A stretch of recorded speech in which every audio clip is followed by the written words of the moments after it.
आज मैं आपके लिए एक ऐसी कहानी लेकर आया हूँ जो हर माँ बाप के दिल में खौफ भर देगा।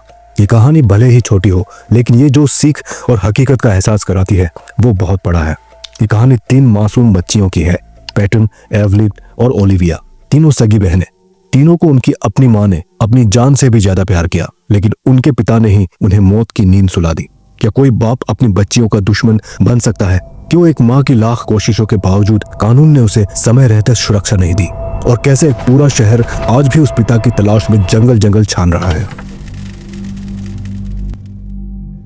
नमस्कार, मैं हूं साइलो और आप देख रहे हैं हिंदी क्राइम एक्सपोज। कहानी में आगे बढ़ने से पहले अगर आपको दुनिया भर से ऐसे ही क्राइम और इन्वेस्टिगेशंस की कहानियां सुनना पसंद है तो इस चैनल को जरूर सब्सक्राइब कर लें। वीडियो पसंद आने पर लाइक करना न भूलें और कमेंट सेक्शन में अपने विचार और सुझाव जरूर शेयर करें। आपका ये छोटा सा एक्शन मेरे चैनल को ग्रो करने में बहुत मदद करता है। तो चलिए कहानी में आगे बढ़ते हैं। सबसे पहले जानते हैं इन 3 बहनों के बारे में, पैटन, एवलिन और ओलिविया। तीनों का नाम सुनते ही लगता है जैसे कोई परी कथा की राजकुमारियां हों। सबसे बड़ी पैटन सिर्फ 9 साल की थी। वो अपनी मम्मी की मदद करती, अपनी छोटी बहनों को स्कूल के लिए तैयार करती और पढ़ाई में भी सबसे आगे थी। बीच की एवलिन 8 साल की थी। वो शरारती थी लेकिन उतनी ही समझदार भी। स्कूल में सबकी चहेती थी। और सबसे छोटी ओलिविया बस 5 साल की नन्ही गुड़िया। वो तो अभी ठीक से बोलना सीख ही रही थी। उसकी शरारतों से पूरा घर गूंजता रहता था। उनका स्कूल था लिंकन एलिमेंट्री स्कूल, जो वाशिंगटन के विनाचे शहर में था। सभी टीचर उन्हें बहुत प्यार करते थे। स्कूल में हर प्रोग्राम में ये तीनों बहनें सबसे आगे रहती थी। माँ विटनी के लिए ये तीनों उसकी पूरी दुनिया थी, लेकिन पिता ट्रेविस के लिए ये बस एक मोहरा बन गई थी, बदले और गुस्सा का। विटनी के पति और उन 3 बच्चियों के पिता ट्रेविस डेकर अमेरिकी आर्मी में इन्फेंट्री मैन था। अफगानिस्तान की जंग में उसने ड्यूटी की थी। एक वक्त था जब वो बहुत डिसिप्लिन और जिम्मेदार माना जाता था। विटनी से उसकी शादी 2013 में हुई थी। शादी के शुरुआत में सब कुछ ठीक ठाक चला। तीनों बच्चियों के पैदा होते ही घर में खुशियां दोगुनी हो गई थी। लेकिन कहते हैं ना, जंग सिर्फ शरीर पर नहीं दिमाग पर भी असर डालती है। ट्रेविस को PTSD यानी पोस्ट ट्रॉमेटिक स्ट्रेस डिसऑर्डर हो गया। रातों को चीखे मारना, नींद में डर जाना, कभी कभी खुद पर कंट्रोल खो देता। धीरे धीरे उसकी हालत इतनी बिगड़ गई कि विटनी और बच्चियों के लिए घर में रहना मुश्किल हो गया। लड़ाई झगड़े, गुस्सा, तोड़फोड़, ये सब रोज की बात हो गई।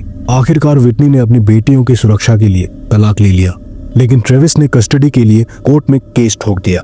कोर्ट ने दोनों को ज्वाइंट कस्टडी दी। ट्रेविस को दिन में बच्चियों को मिलने की इजाजत थी, लेकिन उसे रात में बच्चियों को रखने का परमिशन नहीं था। विटनी ने कोर्ट को सबूत दिए कि ट्रेविस की मानसिक संतुलन ठीक नहीं है। उसने कहा वो कभी भी बच्चियों को नुकसान पहुंचा सकता है।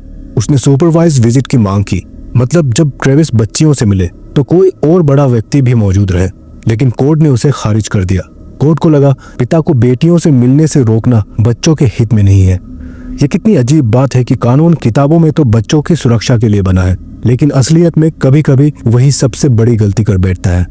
30 मई 2025 शुक्रवार का दिन था। स्कूल की छुट्टी के बाद विटनी ने बच्चियों को ट्रेविस को सौंप दिया। यह विजिट सिर्फ 3 घंटे की थी, शाम 5 बजे से 8 बजे तक। ट्रेविस ने कहा वो बच्चियों को थोड़ा बाहर घुमाएगा, फिर उन्हें वापस छोड़ देगा। विटनी ने एक बार फिर मन में दुआ की कि काश सब ठीक से हो जाए। उसने अपनी बेटियों को गले लगाया, माथे पर किस किया और कहा जल्दी आना अपनी मम्मी के पास। बच्चियों ने खिलखिलाते हुए हाथ हिलाया और ट्रेविस के ट्रक में बैठ गई। विटनी खड़ी खड़ी तब तक देखती रही जब तक ट्रक उसकी नजरों से ओझल नहीं हो गया। रात के 8 बजे जब बच्चियां वापस नहीं आई तो विटनी बेचैन हो गई। उसने ट्रेविस को कॉल किया, उसका फोन बंद था। उसने दोबारा कॉल किया, फिर मैसेज किए, कोई जवाब नहीं। उसका दिल जोर जोर से धड़कने लगा। उसने फौरन पुलिस को सूचना दी। पुलिस ने ट्रैफिक कैमरे खंगाले तो देखा ट्रेविस विनेचे शहर से बाहर जाता दिखा, लेकिन उसके बाद उसका कोई सुराग नहीं मिला।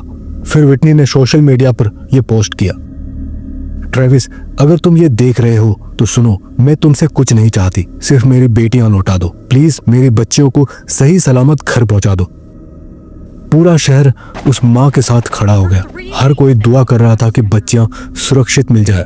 लेकिन 2 जून को पुलिस को एक फोन आया। रॉक आइलैंड कैंप ग्राउंड के पास किसी को बच्चों की लाशें दिखी। पुलिस मौके पर पहुंची। वहां 3 छोटी छोटी लाशें पड़ी थी। तीनों के हाथ जिप टाई से बंधे हुए थे। चेहरों पर प्लास्टिक बैग था। उन्हें दम घोटकर मारा गया था। पास ही ट्रेविस की ट्रक GMC सिएरा खड़ी थी। ट्रक के पिछले हिस्से पर खून से बने हाथों के निशान थे। शायद बच्चियों ने आखिरी बार बचने की कोशिश की थी। उस पल, उस नजारे को देखकर पुलिस ऑफिसर्स की भी आंखों में आंसू आ गए। पुलिस के पास अब एक ही सवाल था, आखिर ट्रेविस गया कहाँ? पुलिस का मानना है कि वो खुदकुशी नहीं करना चाहता, वो पहाड़ों में छुप गया होगा। ट्रेविस को जंगलों में रहना आता है, वो पैरा ट्रूपर था, महीने भर बिना खाना पानी के बर्फ में भी रह सकता है। अब यूएस मार्शल, स्वाट, होमलैंड सिक्योरिटी और यूएस फॉरेस्ट सर्विस सभी उसकी तलाश कर रहे हैं। लोगों को चेतावनी दी गई है कि अगर उन्हें कहीं ट्रेविस दिखे तो उसे पकड़ने की कोशिश ना करें। उसके पास हथियार है और वो खतरनाक है। लोगों को फौरन 911 पर कॉल करने को कहा गया। विटनी पर क्या बीती होगी इसका अंदाजा लगाना भी मुश्किल है। 3 बेटियों को एक साथ खोना, ये कोई मां सहन नहीं कर सकती। शहर के लोगों ने विटनी के लिए GoFundMe पेज बनाया। एक दिन में हजारों लोगों ने डोनेट किया।